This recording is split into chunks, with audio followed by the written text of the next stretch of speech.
The whispering hit before the badge failed. You know that moment when the office feels off, not chaotic, not loud, off like the silence right after someone drops a mug and everyone waits to see if it shattered? That was the entire fourth floor when I walked in.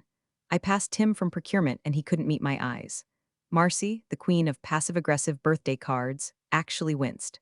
That woman once told a pregnant intern she was glowing with indigestion, and even she looked sorry for me. Then came the badge reader. I tapped it once. Nothing, tapped it again, red light. Third time's the charm, nope, still red. I tried to laugh it off like it was a system glitch. IT had been tweaking badge access all week. But the security guy didn't even pretend to pick up the phone. Just said you might want to check with HR like he already knew. Like everyone already knew. And they did. Oh, they absolutely did. I get to HR, and there it is, my face. Pinned to their glass wall like I'm a suspect in some corporate manhunt. Right below the words needs a lesson written in thick red expo marker. I stood there, staring at it, feeling the air go still in my lungs, not because I was scared, but because it was so absurd it bypassed rage and landed squarely in disbelief. Then I heard it, that voice I'd mentally rehearsed murdering 100 times in the shower. Ken, leaning against the doorframe like a dollar store Bond villain, sipping his protein shake like this was all part of his big alpha plan. Just a little accountability, he said with a shrug, like he was announcing a fire drill. You've been a little sloppy with your tone lately.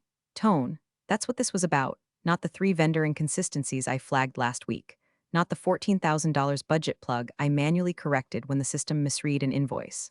No, Tone. I didn't say please enough when I asked him to stop marking expenses as miscellaneous. I didn't scream. I didn't throw a stapler or demand a meeting. I just looked him dead in the eyes, then turned to HR, whose mouths were suddenly full of invisible sandwiches, and said noted, walked to my desk, grabbed my plant, my backup charger, and the mug that said I'm silently correcting your math. Left the coffee, though. Let him see what it feels like to lose something essential. Because here's the thing, and I say this with zero melodrama, I was essential. Not in the bad swipey morning huddle sense, but in the glue between the gears, late night audit kind of way. The kind of essential they don't realize until invoices go unpaid, compliance reports go stale, and someone asks where the hell the F12.3 form is. And real quick, if you've made it this far, take a second and tap subscribe or drop a like.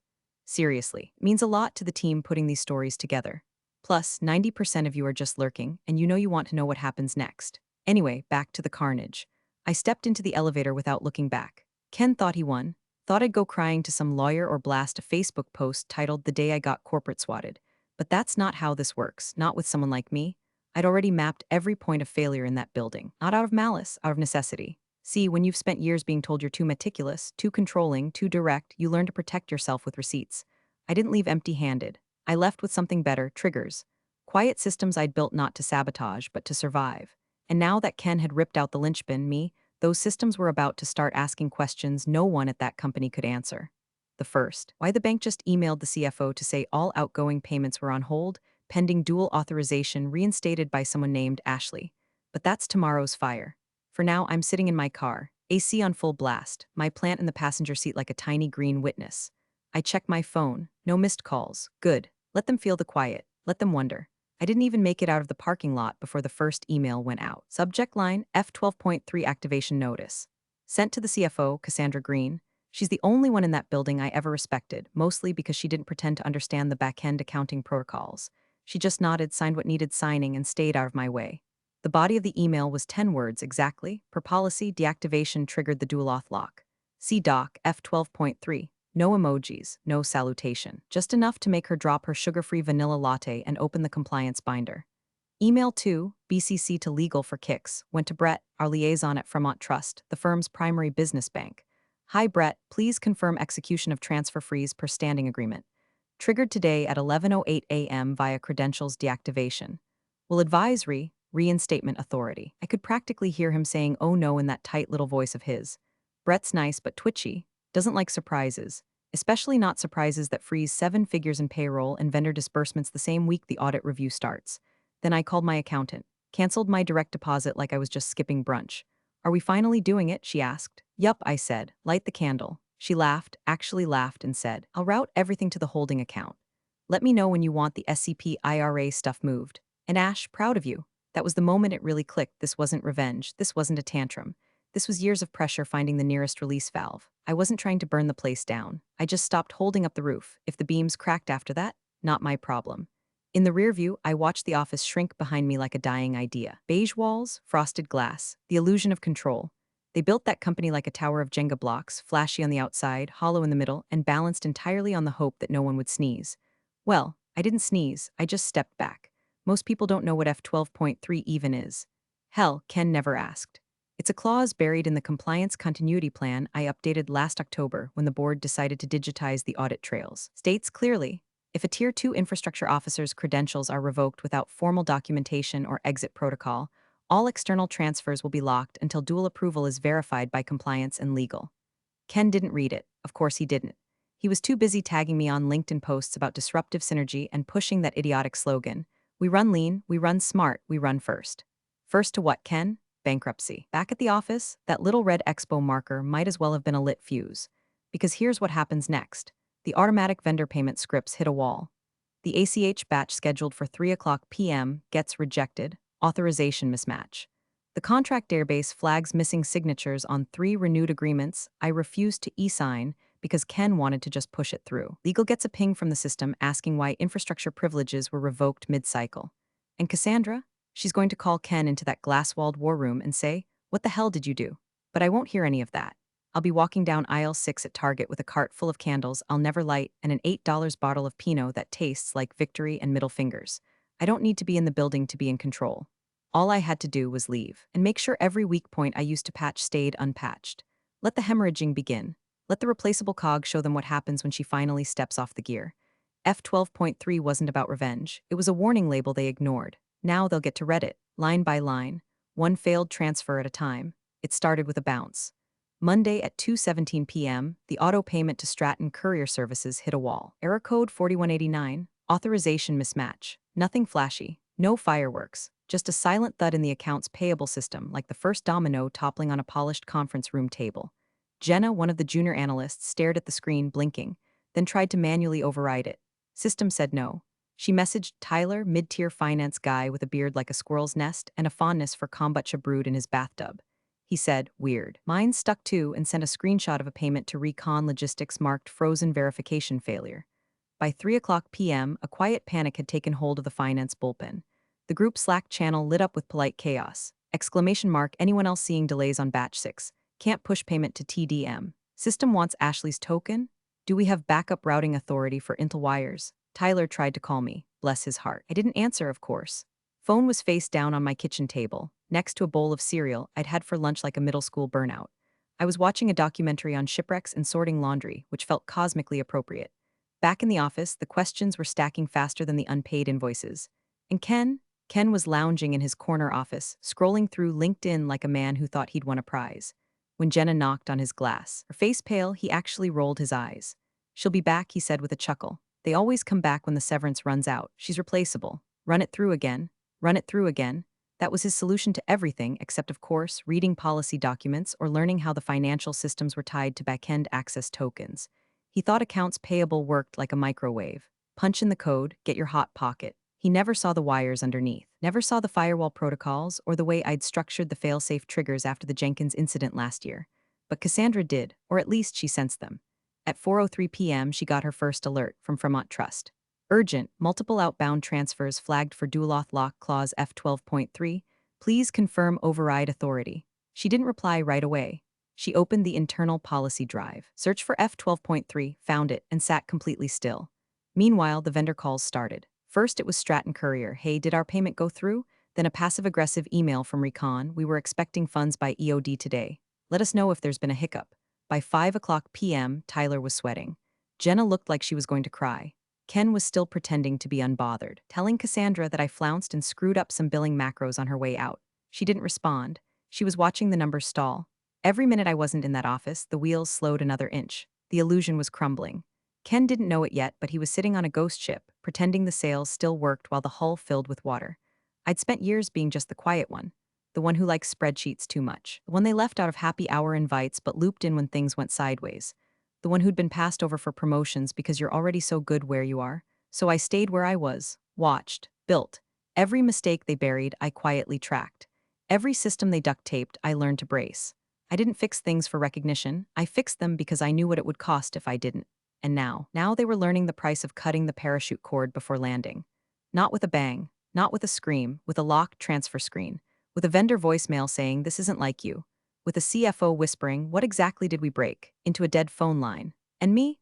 I was sipping orange juice from a wine glass because petty victories deserve presentation, watching the inbox swell with panic, wondering how long it'd take before they realized. She didn't just leave, she let go. Cassandra didn't even make it to her desk. She came in through the south stairwell. She always used the front elevator, always, unless something was wrong. Her heels clipped sharp against the tile, lips pressed into a line that could saw wood.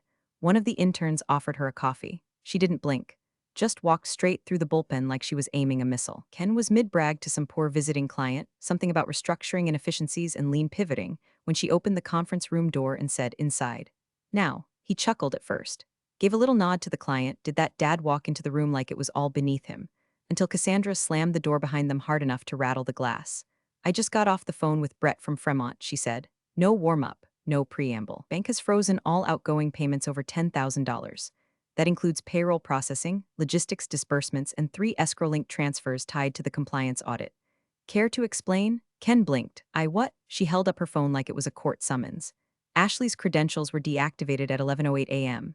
Per Clause F12.3, her removal without process triggers a dual auth lockdown on all outbound funds. "You knew that, right?" Silence.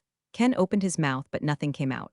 Cassandra stared him down like he was a bug under a microscope. "Did you file a formal warning before revoking her access?" He squirmed. "It was just a joke." "Jesus." HR put her photo up as a motivational thing. "Needs a lesson, you know how we do." "Morale stuff." "Morale?" Her voice dropped 2 octaves. "You hung her face on a wall like a wanted poster. You humiliated the person who reconciled every dollar that went through this building for the past 5 years, and you did it without process." She overreacted. "No," Cassandra said. "You underprepared." She pulled a folder from her bag and dropped it on the table. Inside, printouts of emails, Slack receipts, Ashley's policy update logs, the signed implementation of Clause F12.3, and a memo she'd written 3 months prior titled, "Continuity Safeguards in the Event of Unauthorized Credential Revocation." Ken pawed through it like he was searching for a lifeline. She set this up?" "Yes," Cassandra said, "after your last attempt to restructure her out of a bonus cycle." He tried to laugh again. It came out as a wheeze. "So what, this is revenge?" Cassandra's look could have frozen the sun. "No, Ken, this is insurance, sabotage proofing. She didn't take us down." "You did?" All she did was stop holding the ceiling up. Outside, the finance bullpen had gone uncomfortably quiet. Tyler sat frozen in front of his screen. Jenna was on her 3rd coffee and shaking like a chihuahua. The intern kept peeking toward the conference room like she was expecting smoke to pour out. Inside, Cassandra dropped the next bomb. "I need you to understand something," she said, her tone shifting from fire to frost. "Ashley didn't send one angry email. She didn't scream, she didn't demand an exit package. She just walked away, and within an hour, half our financial infrastructure locked itself down. That is not an accident, that is someone who planned for exactly this." Ken looked up, pale now. "Can we reverse it?" She didn't answer. Just walked to the door, opened it, and said, "Legal's waiting upstairs. Get your documentation in order if you have any." He followed her out like a kicked dog. Color drained from his face. The man who'd once compared himself to a wartime general was suddenly mumbling about jokes and tone and team culture. No one met his eyes. No one spoke. They all knew, and me, I was still silent. I hadn't said a word since I left. No text, no tweet, no ominous voicemail or dramatic press release. Just 2 emails and a system that did exactly what I told it to do. Because real control doesn't need noise. It just waits, quietly, until the right fool pulls the wrong thread. And then everything starts to come undone. It took less than 48 hours for the cracks to show. By Wednesday morning, HR was in full damage control mode, phones glued to ears, printer screaming, toner streaks on foreheads like they'd been marked by the ghost of due process past.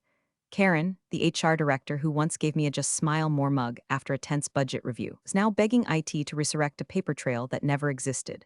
Ken had yanked my credentials without so much as an 8-tris update. No write-up, no internal memo, no official reason for departure form. Just vibes and ego. But HR can't file vibes, and the bank doesn't honor ego. By noon, the vendor calls started rolling in like waves crashing against a crumbling dock. "Hey, just checking, did our invoice get processed last Friday?" "Hi. Our shipment's being held at port. Your wire never cleared. We've paused further service delivery until funds arrive." They tried to shift blame, of course, said it was a temporary system update. But vendors aren't stupid. When you've paid someone on the 1st of every month like clockwork for years, and suddenly your money's frozen with no notice, you start sniffing for rot. Then came the real blow. A $2.3 million order from Delta Core Systems, one of the firm's oldest and largest clients, got flagged during back-end verification. Funds hadn't cleared. The auto-approval I used to manually reinforce, gone. The cross-check spreadsheet I maintained by hand every Thursday, no longer updating. Delta Core's head of procurement emailed the executive team personally. We're postponing deployment until financial verification is restored. This isn't the first delay we've seen this quarter. Translation, we don't trust you anymore. Ken, now sweating through his pale blue shirt like a human water feature, tried to blame the junior analysts. They're still learning, he told Cassandra, who had long since stopped blinking during his monologues. We need to stop over-engineering this stuff. Ashley just made it too complicated. Complicated? She said, voice sharp enough to shave steel. You mean functional. But the real humiliation came at 3:41 p.m., when the compliance officer, Moira Caldwell, stepped into the finance pit like a funeral director. Moira didn't talk much. She didn't need to. Her walk alone said try me in 6 languages. She carried a thin black binder labeled Ashley T. Protocols and a legal pad already filled with red ink notes. I'm conducting a spot review, she announced. Ashley's Q1 audit uncovered irregular overrides. Need to trace them? Ken stammered. That's all handled. Legacy stuff. She was always a bit paranoid with controls. Moira looked at him the way you look at someone who just asked if HTML is a flavor of soup. Did you authorize these overrides? She asked. Ken hesitated, some of them, for efficiency. Moira flipped the binder to page 7. These entries bypassed internal thresholds. No two-key confirmation. No compliance timestamp. These aren't efficiency measures. They're breaches. His mouth opened, closed, opened again. The system flagged them, Moira continued, but Ashley left notations in the logs. Her final audit trail is extremely thorough, dated, indexed, documented. The room was quiet enough to hear Jenna's stomach growl. No one laughed, and just to clarify, Moira said you did remove her without going through HR protocol. She was insubordinate, Ken muttered. Toxic. Her tone, toxic? Moira blinked slowly. She outlined a breach you personally approved, documented it, and routed the report through Cassandra's office. You signed off on it. Ken's soul visibly exited his body. I'd warned them. Every time I'd quietly highlighted a mismatch, or flagged a repeat violation, or slipped a post-it to legal marked urgent doc override, I wasn't being difficult. I was protecting the framework that kept their reputation intact. They just thought I was nagging. Now, without me. They were piloting a 747 with a cartoon map and a broken compass, wondering why the altimeter screamed. And the systems I'd carefully bolstered, maintained, and customized, they weren't failing. They were functioning exactly as intended once you removed the human patch that had kept the bad decisions from detonating. That patch was gone. Now the machine was eating itself. Slow, loud, and in full view of every vendor, client, and employee who'd ever wondered what I actually did all day. Turns out, I was the difference between forward and faceplint. The thing about clauses is, no one reads them until they're already on fire. Late Thursday afternoon, legal finally got involved, not because they wanted to, but because they had to. Moira's audit triggered a full-scale compliance review, and someone upstairs realized they didn't actually know what my role had been contractually classified as. They knew what my title was, Senior Accounts Specialist, neat and vague, the kind of title that sounds important but is easy to ignore. But the function behind that title, that lived in the fine print, so they dug. And there it was, plain as the red ink on Ken's quarterly reviews, buried in Addendum 6 of my employment agreement, in a section no one had touched since the last security audit. Clause F12.3. Employee designated as Tier 2 critical infrastructure. Removal of credentials without documented cause or formal HR process shall trigger mandatory freeze of high-value transfers, require dual auth override, and alert third-party custodians. I'd written the clause myself. Well, drafted it, technically. After Ken tried to restructure me out of my quarterly retention bonus last year and rerouted one of my vendor audits to a summer intern, I walked straight to legal with my receipts. I didn't scream. I didn't threaten. I simply showed them the risk profile of letting someone like me not be covered by safeguard protections. A week later, they added the clause. Ken initialed it. He signed the damn thing, but he never read it. Now, in the legal conference room, usually reserved for mergers and trademark disputes, Cassandra stood with one hand on the back of a chair, looking like she was about to commit corporate homicide. Ken was seated, clammy and pink around the collar, trying to act like this was all just a learning moment. Across from him, Emily Tran, Associate GC, black blazer, steel-rimmed glasses, scrolled through my PDF like she was reading the terms of his execution. This contract categorizes her as critical, she said, tapping the screen. Not just finance, not just infrastructure. Critical infrastructure. That triggers federal compliance standards. Her removal without process is an internal control breach under Section 108 of the Financial Data Handling Act.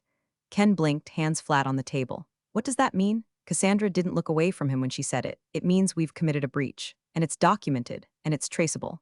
And if we don't self-report before audit, the fines start at $250,000. Silence, then Emily added almost offhand, also your signature's right here. Page 9. Ken leaned in as if seeing it would undo it, his name, right next to the clause with a timestamp. The ink might as well have screamed you did this. He looked up, cheeks drained of all color. She set this up. No, Cassandra corrected. She protected us. You just didn't understand what she was protecting us from. The room fell quiet. Not that kind of corporate quiet where people pretend not to check their phones. No, this was that deep, paralyzing stillness that only shows up when a man realizes the floor beneath him was never solid, that it was a trapdoor, and someone, him, just pulled the wrong lever. I didn't need to be in the room for this part. I'd already lived it once. The first time Ken tried to push me out, I'd played defense, quietly moved my audit logs to a shadow folder, documented every misstep, every override, every risk flagged and ignored. I'd watched how legal froze when I showed them how exposed we were, how many doors Ken had left unlocked out of arrogance and speed. They were smart enough to listen back then, and I was smart enough not to trust it would be the last time. So I made sure the next time, this time, when he acted without warning, he'd trip a wire that didn't just snap back. It would snap up into systems, into banks, into policies he'd never read but happily signed. I didn't write Clause F 12.3 to get revenge. I wrote it so I wouldn't have to. That's the real twist, isn't it? Everyone thinks the threat comes from the one who yells the loudest, but it's not. It's the one who smiles while writing policy updates, who files paperwork at 7:14 p.m. with exact wording and quietly CCs legal for transparency. The one who watches, waits, and leaves nothing undocumented. By the time they realize what's happened, you haven't just won. You've already moved on. The email hit my inbox at 8:03 a.m. Friday. Subject line, exploring a possibility. I was on my second cup of coffee, wearing a hoodie older than most interns, sitting on my balcony while a neighbor's dog tried to bark the sun out of existence. I almost didn't open it right away. Figured it was another recruiter pitch for some underpaid, overhyped startup offering equity and a casual dress code, as if either one could pay a mortgage. But then I saw the domain. Cresswell Logistics Partners, the competitor, the one that had just won the government contract my company had spent 6 months throwing all its resources at. A $48 million federal supply chain upgrade for emergency logistics. Exactly the kind of deal we'd been pinning the next 2 quarters on. They'd beat us by a hair. At least that's what Ken told the board. Turns out the margin wasn't hair thin. It was compliance-wide. I opened the email. Ashley, we heard you might be available. I won't waste your time. We reviewed your contributions to the compliance framework over at Pendale. Your clause work and audit architecture, elegant. Surgical, effective. Our CFO would like to meet. The offer is real and immediate. Warmly T. Marks, COO, Cresswell Logistics. It took me exactly 4 minutes to respond. Mr. Marks, thank you. Let's talk, Ashley. No flair, no resume attachment, no need to dance. When someone opens with elegant and surgical about your policy work, you're already seated at the table. By noon, we were on a video call. Their general counsel was already present. The CFO nodded through my answers like he was mentally replacing half his department. I didn't ask for a signing bonus. Didn't need to, they offered it anyway.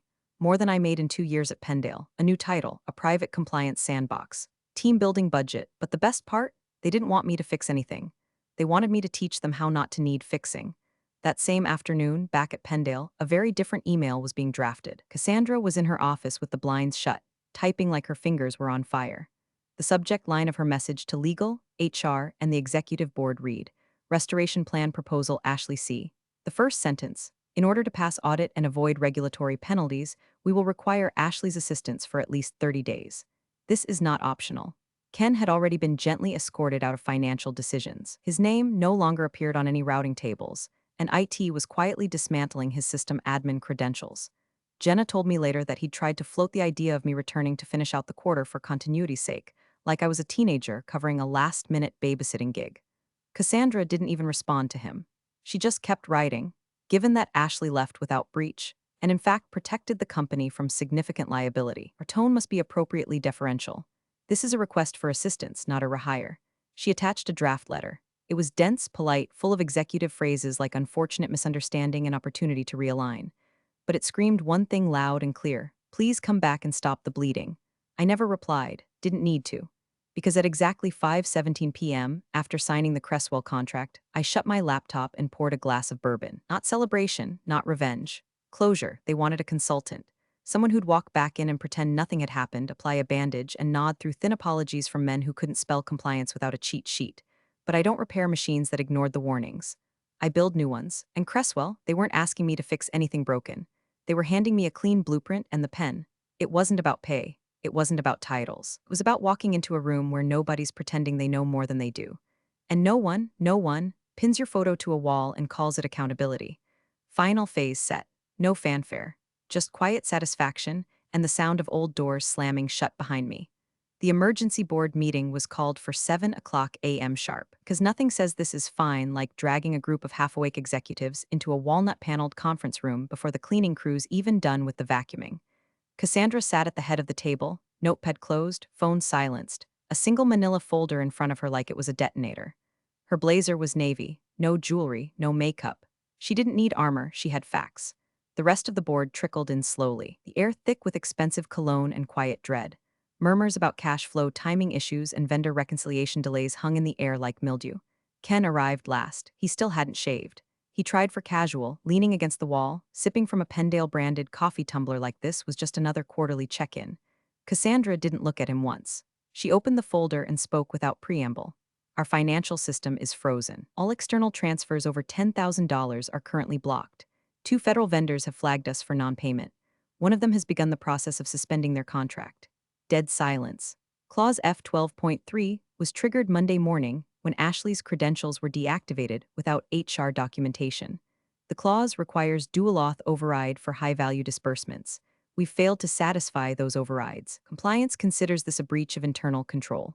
One of the board members, a former banker with liver spots and a terrifying Rolex, leaned forward. "You're telling me this clause shut down the company?" Cassandra shook her head. Ken shut down the company. The clause prevented him from doing further damage. All heads turned. Ken opened his mouth. Cassandra cut him off. "Please step out, Ken." He looked around the table, eyes darting like a trapped animal. This was a misunderstanding. HR was on board. It wasn't even formal. Step out. He left, but slowly. Like if he moved slow enough, he'd still be important. When the door clicked shut, Cassandra exhaled and leaned forward. "She was protecting us," she said quietly, from exactly this. The clause was designed after a failed demotion attempt, one that Ken initiated. Legal reviewed it. He signed it. It was in effect. The legal counsel nodded from the corner. "Oz is ironclad. It automatically notifies our banking custodians. We're in breach. We'll need to self-report and initiate mitigation or face fines and potential blacklisting on federal contracts." Another board member, Linda Markham, sharp as a guillotine and 3 times as fast, tilted her head. "Has Ashley responded?" "No," Cassandra said. "We sent a consulting offer yesterday. Competitive rate. Immediate reaccess to systems." She didn't reply. "Should we follow up?" Cassandra hesitated, then said, "I don't think she will." The silence that followed was the kind that bruises. The kind that stretches across glass tables and conference phones and makes even the HVAC vents seem too loud. Because everyone in that room knew what Ashley had done. She didn't leak anything. She didn't lash out. She didn't call a lawyer or post a Twitter thread or lawyer up for headlines. She simply stopped. Stopped absorbing the negligence. Stopped covering for incompetence. Stopped propping up the rusted gears of a machine too arrogant to know it was already falling apart. And when she stopped, it all collapsed in slow motion. They'd spent years underestimating her, treating her like a spreadsheet with legs, overlooking her in meetings, ignoring her audit flags, calling her tense when she insisted on protocol and rigid when she refused to fudge numbers. And now she was gone. The only person who could unfreeze their systems, reverse the damage, and make them whole again wouldn't even return their calls. That's not sabotage, that's absence, weaponized and louder than any outburst could have ever been. The silence around her was now the loudest sound in the room, and it was deafening. Ken walked back to his office like a man trying to make a scene feel normal. The meeting was over. The board had spoken in tight, clipped phrases. Cassandra hadn't even looked at him during the final 5 minutes. Legal had said they'd circle back after reviewing internal liability scenarios, a phrase that, in corporate, might as well mean go clean out your desk while it still has your name on it. But Ken still held on to hope, because men like him always do. Hope that charm would carry the day. That someone, somewhere in the chain of command, would pull him aside and say, "Tough room, huh?" That this was all temporary. And he opened his office door. The lights were off, motionless, like the room itself had given up on him. His monitor was already on, screen glowing in the pale blue of our internal OS. But the wallpaper, the one he'd changed to a photo of himself holding a fake award at last year's holiday party, was gone.